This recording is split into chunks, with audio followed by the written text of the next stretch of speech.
This is a homeowner's review of the Napoleon 1402 fireplace insert.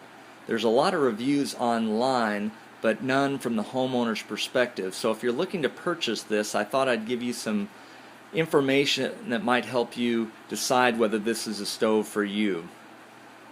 And also some tips and tricks if you own the stove so that you can save yourself a little money and a little headache.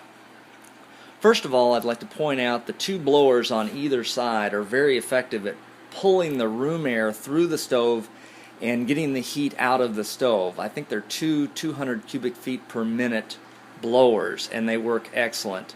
And as you can hear, they're on high now, so that's what they sound like on high. And then I'm going to turn them down with the rheostat so you can turn it all the way down. So you can barely hear it if you're watching TV or you're talking. You can barely hear it on low, so it's a great feature. Next is the firebox. It's a 2.25 cubic foot firebox, which is considered medium to large firebox. They go up to usually around 3 or a little over in some bigger stoves. But this will hold an 18-inch log, which I kind of wish it would hold a bigger log, just because every once in a while you get one too big and you have to go out and cut it. So it would be nice if it was a little bit bigger. But as you can see, the firebox is lined on the inside. Okay, and I've got a small fire going in there because it's easier to see in the video. And one of the nice features is the damper system. This lever actually controls two inputs into the fire. One is straight into the front, which feeds the bottom of the fire, and then the second one, there's a tube that runs to the back of the stove, which heats up the air.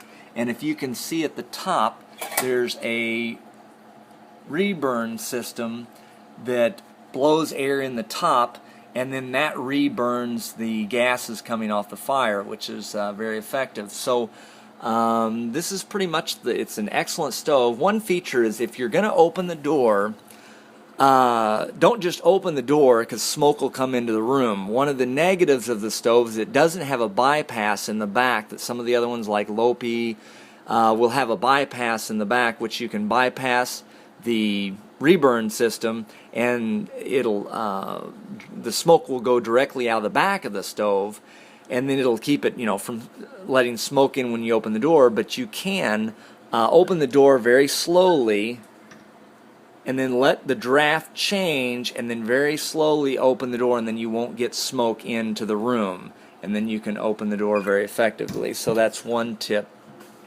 The other tip is on the top there's these two baffles that run along. You can't really see them, but there's these two baffles that run along the top of the stove, and putting wood in, you tear them up pretty good if you're not careful.